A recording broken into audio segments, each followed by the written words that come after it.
And I'm pleased to be joined by Slackrr. Hello. Hello, Hi. how are you all doing? Yeah, good, thanks. Good. How are you? Yeah, very, very good. Do you want to go around the table, everyone introduce themselves? Hi, I'm Scotty. I play guitar and sing. Hi, I'm Kate. I play bass. And I'm Jay, and I play drums. Perfect. So obviously I played you guys on the show a couple of weeks ago. But for anyone that's not familiar with Slackrr, tell us a little bit about them. We're a three-piece melodic punk slash pop punk band from the South Coast. Yeah, I guess you would say we just play melodic punk songs, really.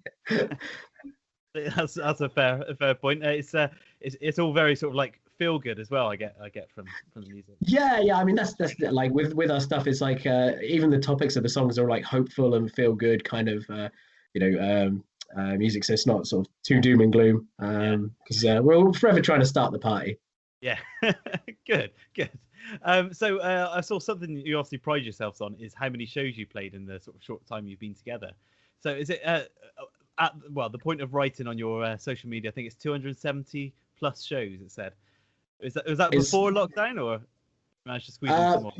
Most of those were before lockdown. I think we were at 265 or 264. I think it was before lockdown. So we did a few socially distanced ones last year. We've done a few more now. So we're up to 282 was the last show count. Wow, that is impressive. Obviously, you're keeping yourselves busy. Was it a bit of a sort of shell shock when we couldn't really gig or anything for a while? I mean, I felt horrendous, to be honest. I was like, this is the worst thing. Like, I think I disappeared for a week. I mean, Kate will vouch for that. Basically, no, it was pretty horrible. It was a shock to the system because we were so used to just being out on the road, just like on tour non-stop, and then nothingness for so many months, and then a couple of socially distanced ones, and then we started doing a few more again, sort of end of May, start of June, and now they've extended the restrictions. We've got a load of reschedules again for the June and July shows. Yeah, I saw. I did see earlier you were supposed to be playing Bristol in July 23rd, isn't it? But that's right. Yeah, that one because I think that's just after we should go back in. Is that? Yeah. That's just outside of it. So that one's okay. There's a run of shows then that we're doing, which I think it's mostly Southwest. There's like 3 in the Southwest that we're doing. I think it's Gloucester, Bristol, and Bridgewater, and they're all safe. The other ones for the rest of June and July have had to unfortunately be rescheduled. So we're just sorting that out in a minute. Yeah. Well, have you guys ever played the Exchange before? Yeah, we did. Yeah, we did the main room there for it was an all-dayer that was going on there. Oh, yeah. And it had who was it? Sonic Boom 6, Sponge. Yeah. I was supposed to go into that one. I had tickets and everything, and then I realized I had something else on the same weekend. Oh, it's such an amazing. It was an amazing day. Yeah, because who else was there? Preston Miko were there.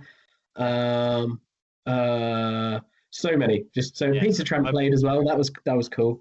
Nice. So I've played downstairs in the basement a couple of times, and it's really cool down there because it's quite small and enclosed. You get a really good feel. Like the atmosphere is just brilliant in there. Like obviously you'll probably be selling out, but I played to sort of like a half full room, but it still just felt so good and so loud and everything in there, which is really, really cool. Yeah, we're really looking forward to it. Like we love coming back to Bristol. Bristol's always really good. Like we've done the Fleece quite a few times. Oh yeah. Where else have we done? Thunderbolt we've done. What's the other place? Louisiana we've done there as well. The Exchange was cool last time, so we're quite looking forward to doing the sort of the intimate show there. Yeah, I always love the intimate shows. I remember I saw the Darkness up to like a 300 capacity or something, and it's so much fun. Exactly, it's like you get more interaction with the like the crowd and the performers, and it's just such a it's not what you sort of would expect, especially from like a band like the Darkness usually playing sort of festivals and things like that. Yeah, it's just like you're close to the fans, and like you say, you can interact more. It's always because I have to do the talking as well. It's kind of you're not kind of shouting out into like an abyss or a mass of people. I mean, you're kind of close enough to like gauge reactions and be like, oh, that joke didn't go down so well. Yeah, that let's not try being funny again. That's not my thing. Oh god. So obviously you said it's a bit of a shock to the system, the lockdown and everything. What did you sort of do with your time? Did you look at sort of writing more, or was it just sort of a brick wall? Or... The first week for me, I think I was like, right, well, that's it. The world is over. I'm going to bed. I needed some sleep, to be fair. I think, well, we wrote the rest of our second album during lockdown, and we managed to get a private studio, which was within sort of the restrictions, because as a working band, we're allowed to do that. So we wrote the rest of the album.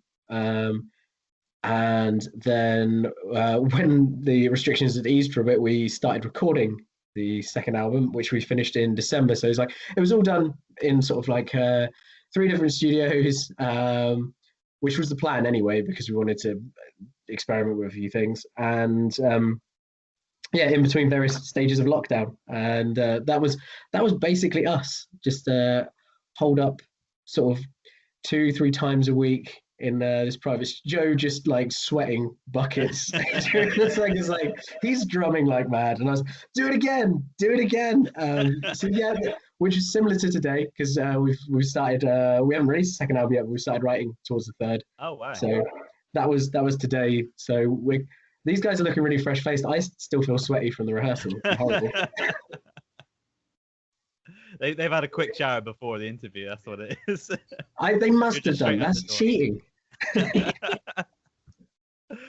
So, one of the questions I was going to ask is obviously about the new album, because I obviously noticed that Playing with Fire and Waves both got the same sort of artwork.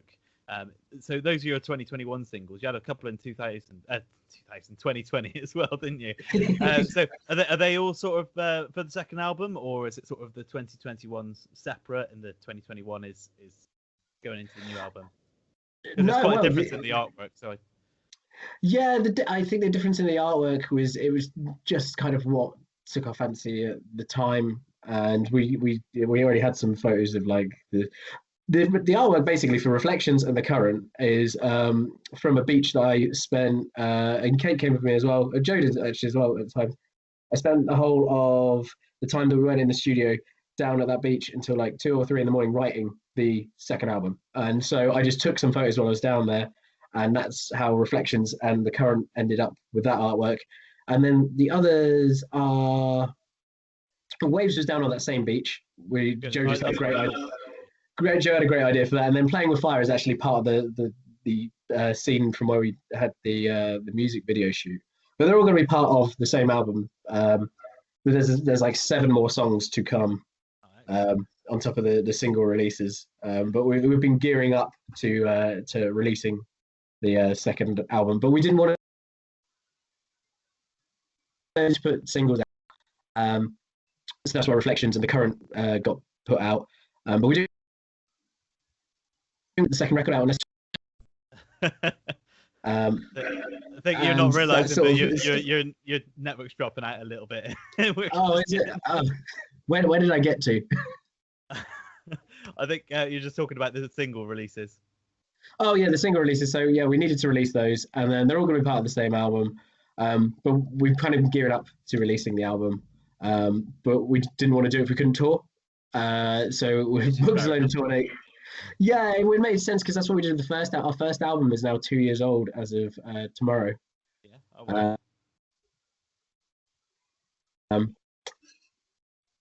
Gone again. Am I back now? You're back, yeah, just about. Cool. Yeah, so yeah, and we toured that like relentlessly because we released it when we played the Isle of Wight festival. Yeah, I saw that. And yeah, so we were just like, well, we need to get to. I think I've gone again. Right, well, somebody else talk because this is going terribly now. So yeah, you played the Isle of Wight festival. Yeah, and yeah, we needed to tour it because that's what we did with the first record, and it's great fun, and it just seems to work for us.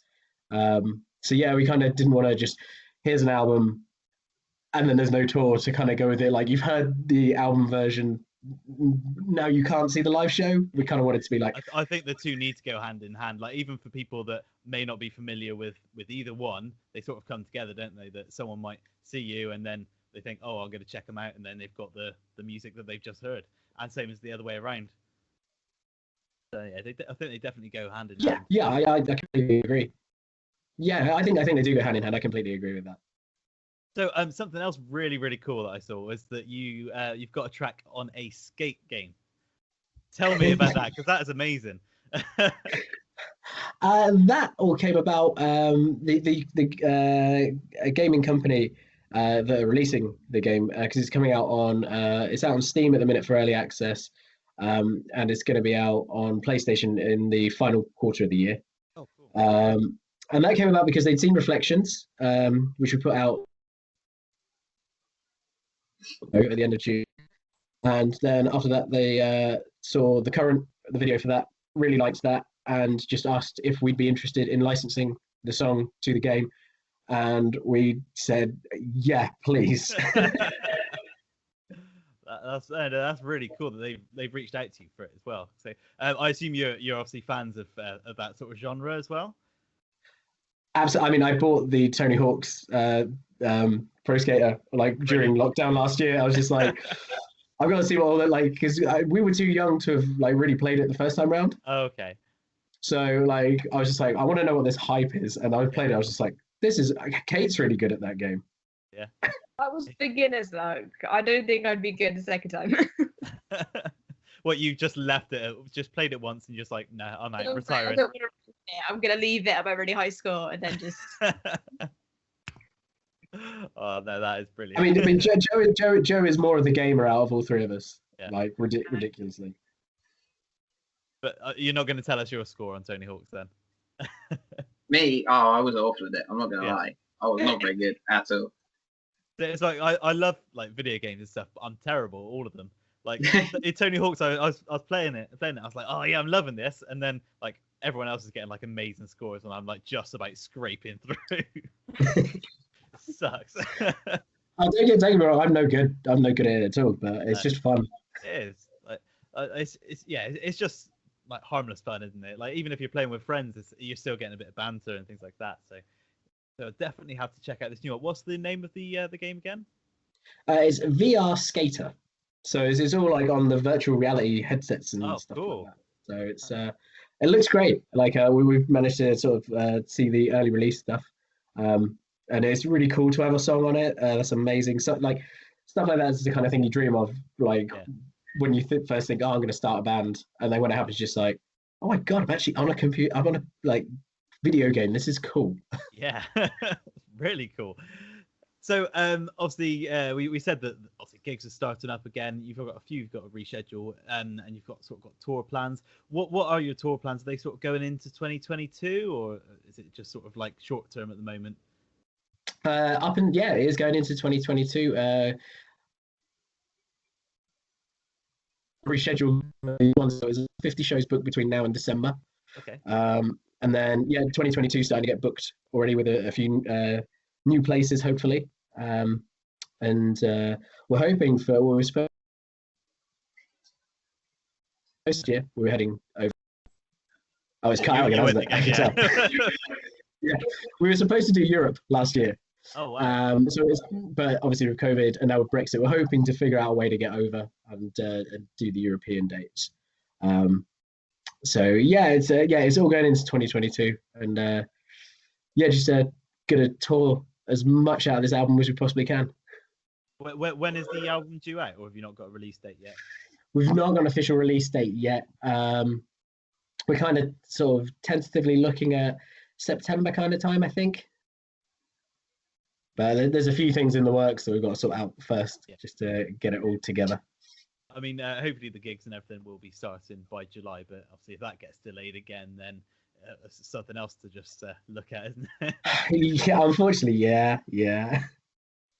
So anyway, we're going to play your latest single, which is Waves, isn't it? So if one of you wants to go ahead, or all of you wants to go ahead, whatever, one of you wants to go ahead and introduce.